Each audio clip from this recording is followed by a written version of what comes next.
Permata TV YouTube Indonesia dengan bangga mempersembahkan sebuah storytelling kekinian abad ini, diangkat dari karya besar Esa Mintarja yang sangat populer di masanya, berlatar belakang kisah tanah Jawa masa lampau dengan judul Kisah Api di Bukit Menoreh.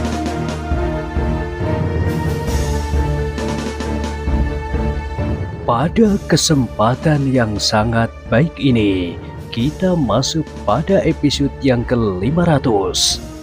Selamat menikmati.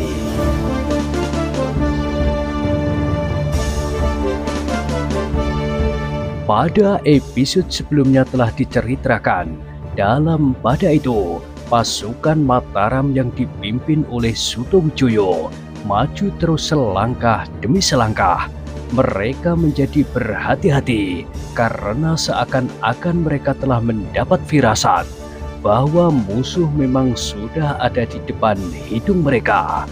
Apalagi para pengawas yang mendahului dan yang salah seorang telah terluka itu berkata, "Sebentar lagi kita akan sampai ke tempat para pengawas yang bersenjatakan anak panah itu. Mereka berada di tebing itu." Sekelompok dari para pengawal tanah perdikan menoreh melalui tebing itu. Bukankah maksud kelompok kecil itu juga untuk melindungi pasukan ini jika pengawal yang bersenjatakan anak panah itu masih tetap berada di tempatnya, dan apalagi ditambah jumlahnya? Sahut Sutowijoyo. Pengawas itu mengangguk-anggukkan kepalanya. Katanya, "Iya, mudah-mudahan mereka menemukan tempat itu dan justru tidak terjebak." Sementara pasukan yang di lembah itu maju, maka Ki Argopati pun membawa pasukannya maju pula. Menurut petunjuk, agaknya sekelompok pengawal dari Menoreh itu memang sudah berada dekat dengan tempat yang disebut oleh para pengawal sebagai pusat pertahanan pasukan bersenjata jarak jauh. "Kita harus menemukan mereka sebelum mereka sempat menghujani pasukan Mataram itu dengan anak panah," berkata Ki Argopati kepada anak gadisnya. "Iya, Ayah, tetapi agaknya mereka sudah berpindah tempat. Jika mereka merasa bahwa kehadiran mereka sudah diketahui, maka mereka akan mencari tempat yang lebih baik lagi." "Tidak ada tempat yang agaknya lebih baik dari tempat itu. Namun demikian agaknya kini mereka merasa terganggu. Mudah-mudahan pasukan pengawal dari Mataram itu dapat mempergunakan kesempatan. Mereka harus segera maju. Tetapi jika mereka tidak mendapatkan serangan di tempat yang mereka duga, maka mereka akan menjadi semakin berhati-hati dan akan berarti bahwa perjalanan mereka akan menjadi semakin lambat. Sebab menurut perhitungan mereka, lawan telah berpindah di tempat yang belum mereka ketahui." Pandanwangi tidak menyahut. Agaknya mereka telah berada beberapa langkah saja seperti yang ditunjukkan oleh para pengawas dari tempat orang-orang Daksina melepaskan anak panah kepada pengawas yang memanjat tebing. Ki Argopati menarik nafas dalam-dalam. Ketegangan mulai menjalari dadanya. Ternyata bahwa lawan pun membuat perhitungan yang cukup cermat. Dari tempatnya Ki Argopati melihat ke lembah di bawahnya. Sejenak ia memperhatikan setiap gerakan, dan tiba-tiba saja ia melihat bayangan memintas sekejap dari bawah pohon yang satu ke pohon yang lain. "Pandanwangi," desisnya, "kemari." Pandanwangi pun bergeser maju diikuti oleh Prastowo. "Aku melihat seseorang, meskipun hanya sepintas. Aku tidak dapat menyebutkan siapa orang itu. Tetapi arahnya bukan arah yang ditempuh oleh pasukan Mataram." "Maksud Ayah?" "Marilah kita tunggu sejenak. Barangkali kita berkesempatan melihatnya lagi di sela-sela pepohonan yang rimbun." Pandanwangi tidak menyahut, tetapi ia bergeser maju diikuti oleh Prastowo. Sejenak mereka berjongkok sambil berdiam diri di balik dedaunan. Namun dari tempat mereka itu dapat mereka lihat lembah di bawahnya. Sejenak kemudian mereka pun melihat seseorang bergerak di bawah pepohonan itu pula. Meskipun tidak jelas, namun mereka mendapat kesan bahwa orang itu tentu bukan bagian dari pasukan Mataram yang bergerak maju.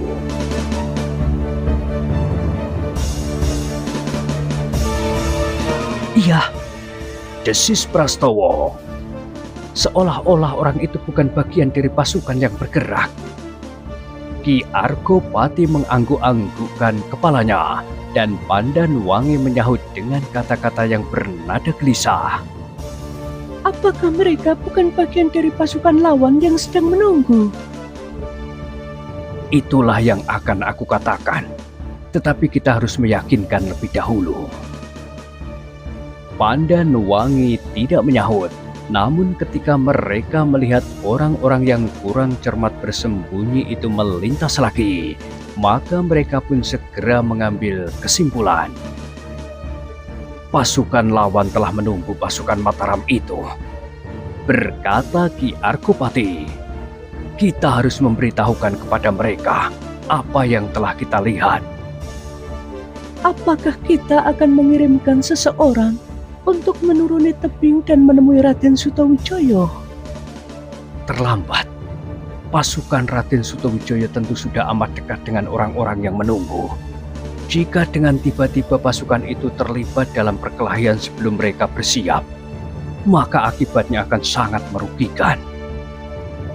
Jadi bagaimana menurut pertimbangan ayah? Kita memberikan isyarat. Bagaimana kita akan memberikan isyarat? Kita belum tahu pasti di mana pasukan mereka berada. Kita lepaskan senjata-senjata jarak jauh langsung kepada orang yang agaknya sedang bersembunyi di hutan kecil itu. Gunanya? Jika mereka melakukan perlawanan, maka pasukan Raden Sutawijaya tentu akan melihat bahwa di hadapannya ada sepasukan lawan yang sedang menunggu, sehingga isyarat itu datang dari mereka sendiri. Tetapi akibatnya kehadiran kita pun akan diketahui pula, ayah. Biarlah, kita sudah siap bertempur.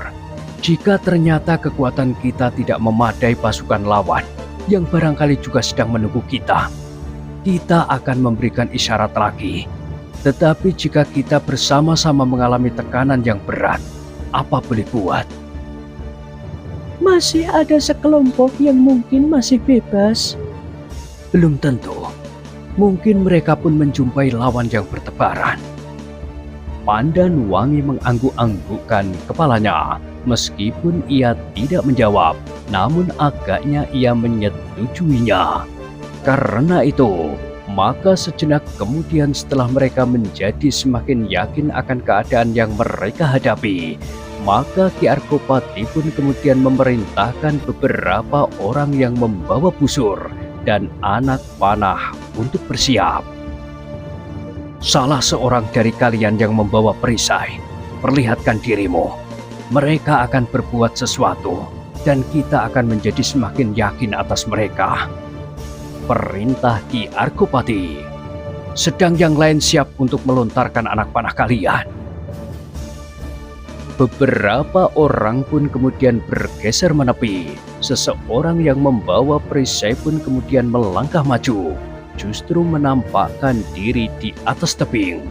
Ternyata usaha Ki Argopati itu berhasil memancing perhatian lawan yang sedang bersembunyi. Ketika seseorang melihat seorang pengawal menoreh itu berdiri di tebing, maka orang itu pun segera melaporkannya kepada Daksina. Siapakah orang itu? Bertanya Daksina. Kita tidak mengetahuinya, tetapi jelas bukan salah seorang dari kita. Daksina menjadi ragu-ragu sejenak, namun selagi ia belum mengambil keputusan, dilihatnya sebatang anak panah yang meluncur jatuh di sela-sela dedaunan. Hei, anak panah siapakah itu? Salah seorang memungut anak panah itu dan dengan suara bergetar ia menyahut, "Bukan anak panah kita. Ujung bedornya pipih dan bulu keseimbangannya melingkar." Anak panah itu berputar selagi meluncur. Desis Daksina, tentu anak panah orang menoreh. Sebenarnya lah bahwa Ki Argopati telah memerintahkan melepaskan anak panah. Meskipun mereka tidak melihat seseorang, namun mereka melepaskan juga anak panah ke arah yang diperkirakan menjadi tempat persembunyian mereka. Dalam pada itu Daksina menjadi termangu-mangu, apalagi ketika sebuah anak panah yang lain meluncur pula jatuh di antara mereka. Tentu orang yang berdiri di tebing itu melihat kita. Apakah yang dapat kita lakukan? Apa boleh buat? Kita tunggu sejenak. Jika anak panah itu masih meluncur, kita akan membalas. Meskipun dengan demikian kehadiran kita di sini akan diketahui oleh pasukan di hadapan kita. Bukankah jika sebagian dari mereka sudah melihat kita, maka tidak ada gunanya lagi kita bersembunyi. Tetapi selagi mungkin, kita akan menghindari. Namun dalam pada itu, bukan saja Daksina dan orang-orangnya yang melihat orang berperisai itu, ternyata Putut Nantangpati pun telah melihatnya pula. "Gila!" geram Putut Nantangpati. "Ternyata pasukan yang menyelusur tebing inilah yang mengetahui lebih dahulu pasukan yang dipimpin Daksina, yang berusaha menyergap pasukan yang datang dari lembah. Jangan beri kesempatan. Kita harus menyerangnya lebih dahulu, selagi perhatian mereka tertuju kepada orang-orang di lembah itu." Anak buah Putut Nantangpati pun kemudian menyiapkan diri. Mereka tidak lagi menunggu, tetapi kini mereka merayap maju menyerang kedudukan Ki Argopati yang sedang memancing perlawanan orang-orang yang ada di lembah itu. Kedatangan Putut Nantangpati telah mengejutkan pengawas yang dengan penuh kewaspadaan memperhatikan suasana di sekitarnya. Karena itu, maka tiba-tiba saja ia pun meneriakkan isyarat bahwa pasukan lawan telah mendekat. Ki Argopati mengerutkan keningnya. Sejenak ia berpikir, lalu katanya, "Kita hadapi lawan yang datang. Tetapi biarlah 2-3 orang meneruskan pancingan mereka.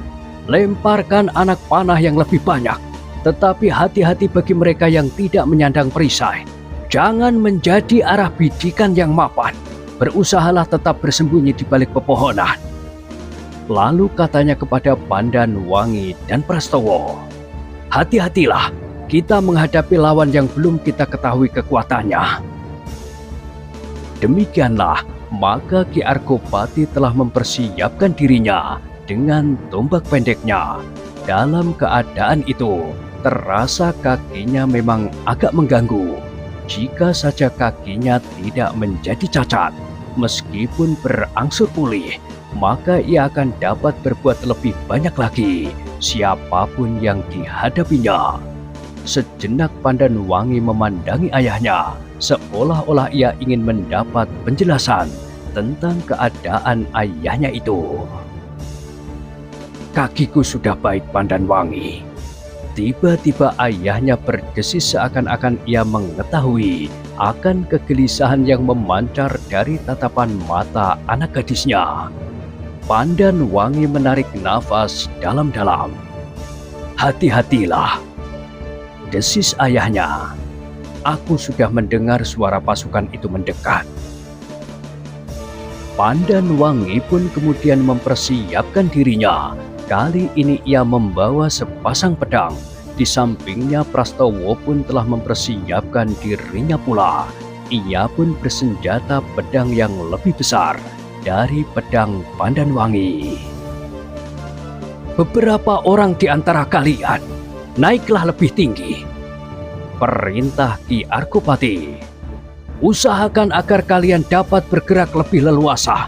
Kita harus menyadari bahwa lawan-lawan kita mempergunakan cara yang sering mereka tempuh, kasar dan sedikit liar.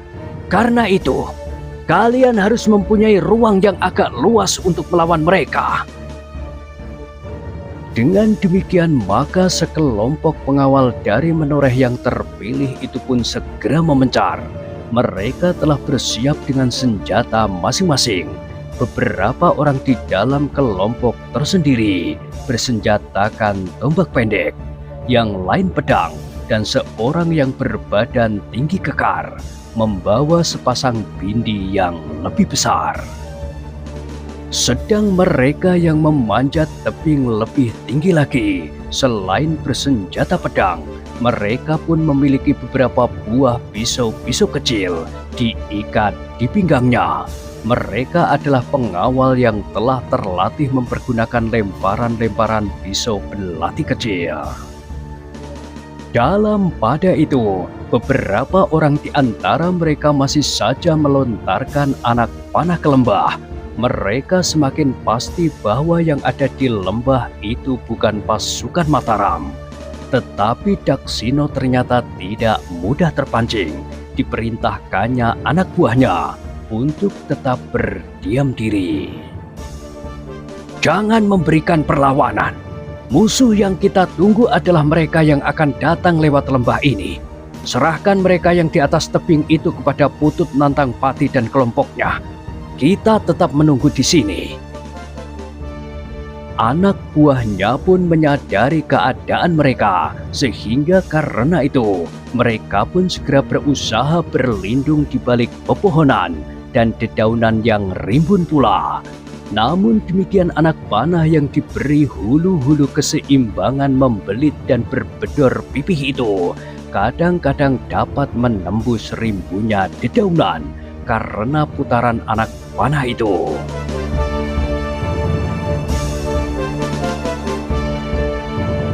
Sejenak Ki Argopati menilai keadaan. Ia pun sadar bahwa Daksina seorang perwira dari Pajang itu bukannya anak kecil, apalagi kehadiran Ki Argopati telah benar-benar diketahui oleh lawannya, sehingga akhirnya ia berkata lantang, "Berikan isyarat panah Sendaren. Pasukan di lembah agaknya sudah berada di hadapan pasukan yang bersembunyi untuk menjebak." Begitu perintah itu selesai, maka benturan sudah tidak dapat dihindarkan lagi. Pasukan Putut Nantang Pati melanda para pengawal menoreh bagaikan banjir. Tetapi pasukan pengawal dari menoreh itu sudah bersiaga, sehingga mereka pun sudah siap menyambut kedatangan lawannya. Ternyata bahwa usaha Ki Argopati mengurangi jumlah lawannya pada benturan pertama itu pun berhasil. Para pengawal yang berada di tebing yang agak lebih tinggi menyambut kedatangan lawan mereka dengan lontaran pisau-pisau kecilnya, sehingga beberapa orang lawan pun terluka karenanya. Bahkan lemparan yang tepat mengenai pundak kanan seakan-akan membuat lawan itu menjadi lumpuh dan tidak dapat menggerakkan senjatanya lagi. Kecuali mereka tidak biasa mempergunakan senjata di tangan kiri, juga agaknya darah yang mengalir itu telah merampas bagian besar dari tenaganya, apalagi mereka yang langsung terpotong nadi pundaknya. Namun demikian, beberapa orang yang berada di belakang pertempuran itu masih sempat melemparkan isyarat. 3 buah anak panah Sendaren meluncur sambil bersiul.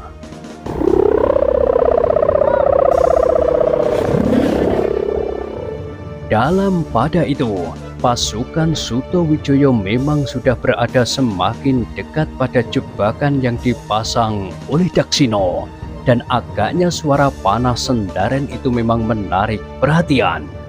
Namun yang mula-mula terlintas di angan-angan Sutowijoyo adalah isyarat bahwa pasukan Ki Argopati sudah terlibat di dalam pertempuran.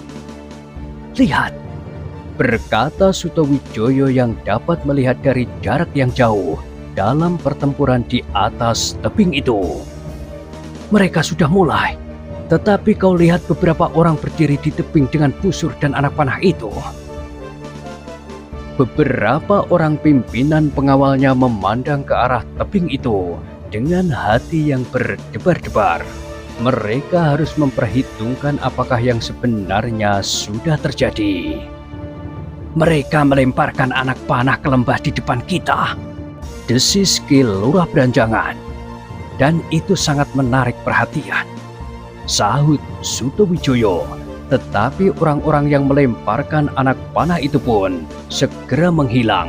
Mereka ternyata telah terlibat di dalam pertempuran. Sejenak Sutowijoyo menilai keadaan.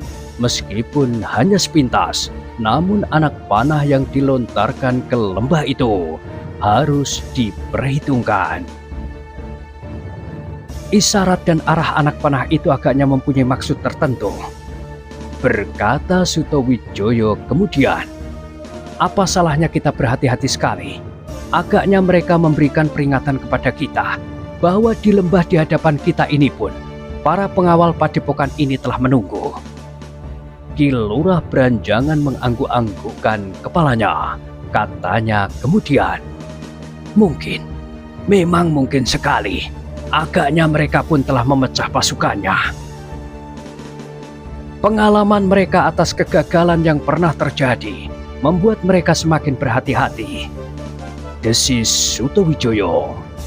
Jika demikian, marilah kita maju dengan waspada. Kita tidak dapat membuat gelar yang wajar karena keadaan medan, tetapi kita akan bergerak maju dalam 3 deret. Yang tengah akan lewat dasar lembah, yang 2 melalui sisi sebelah menyebelah. Di dalam keadaan yang belum kita ketahui, kita dapat merubah kedudukan. Tetapi ada baiknya jika pasukan yang menjadi sayap itu berjalan seiring meskipun mereka harus berjalan di tebing yang miring. Sayap itu lebih baik sedikit maju, sahut Ki Lurah Beranjangan yang sudah memiliki pengalaman yang cukup. Justru induk pasukan agak mundur beberapa langkah. Kita mungkin akan jatuh dalam keadaan perang berubuh, atau sebelah menyebelah dari sayap ini akan melanda lawan dalam gelar Glatik Neba. Tetapi jika lawan berpencar, maka perang berubuh itulah yang paling mungkin terjadi. Baiklah, kita mempersiapkan diri menghadapi keadaan itu. Kita harus mengenal diri kita sebaik-baiknya. Di dalam perang berubuh kita masih harus tetap berada di dalam satu kesatuan. Demikianlah, maka Ki Lurah Beranjangan segera mengatur pasukannya. Ia sendiri berada di sayap kanan dan seorang senopati yang dipercayanya berada di sayap kiri. Kita akan bertemu dengan Daksino, desis Sutowijoyo. Jangan dilawan seorang diri. Raden harus melihat kenyataan bahwa Daksino memiliki kelebihan. Jika aku yang menjumpainya, aku pun akan melawannya di dalam lingkaran perang berubuh, bukan seorang diri. Aku sudah mempersiapkan beberapa orang untuk menghadapinya. Sebaiknya sambil berjalan maju setiap barisan mempersiapkan dirinya. Baiklah, berkata Raden Sutowijoyo. Aku akan bersiap menghadapinya. Sekelompok pengawal akan menyertaiku melawannya jika aku menjumpainya. Demikian juga seharusnya yang dilakukan oleh penjawat kiri dari gelar yang sederhana ini. Demikianlah, maka perlahan-lahan pasukan itu maju. Kedua sayap pasukan berjalan mendahului beberapa langkah dan mereka berjalan menyelusuri tebing yang miring. Sedang di tengah-tengah Sutowijoyo dan pengawal-pengawalnya berderap maju mendekati daerah yang seolah-olah terasa menjadi semakin rimbun. Firasat keprajuritannya seakan-akan memberitahukan kepadanya bahwa beberapa langkah lagi ia harus memperhatikan setiap lembar daun dan setiap batang ranting, karena seakan-akan Sutowijoyo itu melihat bayangan yang bersembunyi dan sedang mengintip pasukannya.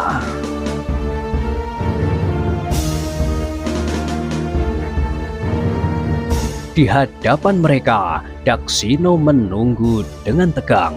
2 orang pengawas terdepan hampir tidak sabar menunggu kedatangan lawan.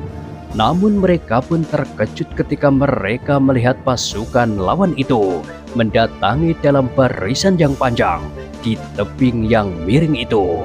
Bukan hanya di sebelah, tetapi sebelah menyebelah. Gila! Desis pengawas itu. Kita menunggu mereka di tengah lembah. Cepat kita laporkan agar pasukan kita sempat merubah keadaan. Kedua pengawas itu pun kemudian berlari-lari meninggalkan tempatnya, melaporkan apa yang dilihatnya tentang pasukan lawannya itu. Gila! Geram Daksino. Cepat rubah keadaan ini. Kita akan menghadapi lawan yang berada di sisi sebelah menyebelah. Tidak ada gunanya kalian menunggu di dahan-dahan dan belakang gerumpul. Mereka akan menusuk lambung. Jika mungkin mereka akan menerobos ke dalam pasukan kita. Dengan demikian kita akan mengalami kesulitan menarik diri. Karena kita harus bertempur dalam medan yang dibatasi oleh garis tegas. Maka kita harus menahan pasukan lawan. Demikianlah, maka pasukan Daksino itu pun segera merubah garis pertahanan mereka. Sebagian dari mereka justru berada di sisi tebing. Mereka harus menghentikan gerakan maju sehingga pasukan lawan itu tidak akan dapat menerobos masuk ke dalam garis pertahanan mereka.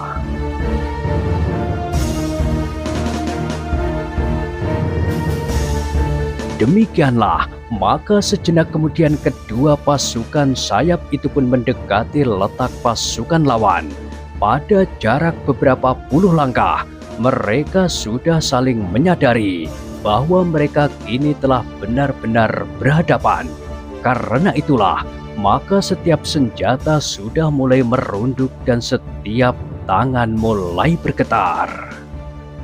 Kedua pimpinan pengawal yang menjadi penjawat kanan dan kiri dari pasukan Mataram itu segera meneriakkan aba-aba.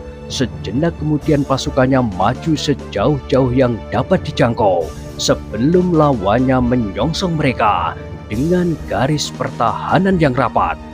Karena mereka memang berkeinginan untuk menarik garis medan yang tegas.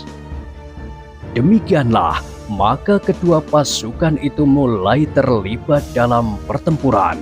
Daksino adalah seorang perwira yang berpengalaman itu berhasil membendung pasukan lawannya, sehingga kedua sayap itu tidak dapat bergerak maju sama sekali. Bahkan mereka tidak dapat menghindarkan tekanan pasukan Daksino yang berat, sehingga pasukan yang berjajar surut itu mulai menebar. Ki Lurah Beranjangan yang ada di sayap kanan mengangguk-anggukkan kepalanya. Ia sadar bahwa yang dihadapi adalah seorang perwira yang mumpuni. Karena itu, ketika ia melihat Daksino mengayun-ayunkan pedangnya, ia berbisik kepada dua orang kepercayaannya. Kawani aku mengikat perwira itu dalam pertempuran agar anak buahnya kehilangan bimbingan. Tetapi ia bukan satu-satunya senopati. Kau benar, tetapi tidak ada orang lain yang memiliki kemampuan seperti Daksino.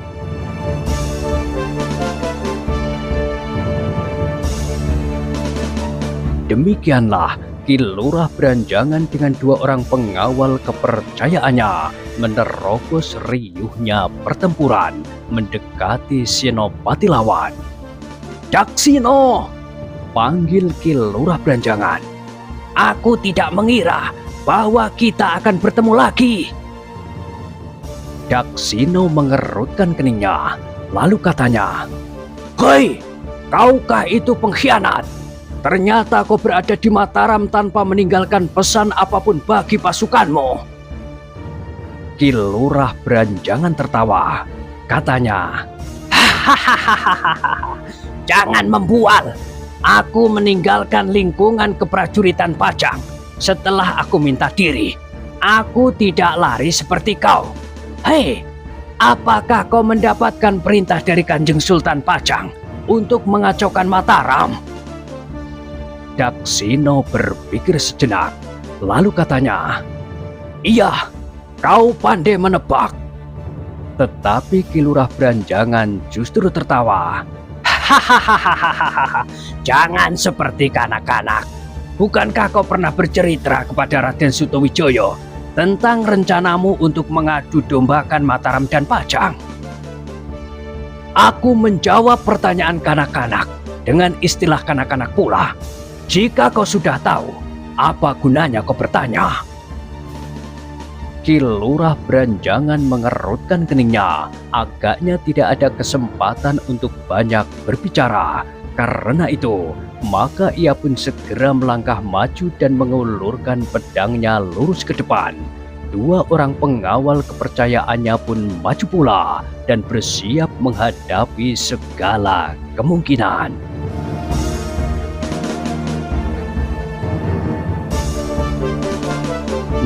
Nah, bagaimanakah kisah selanjutnya? Silahkan ikuti terus kisah Api di Bukit Menoreh pada episode berikutnya. Sampai jumpa.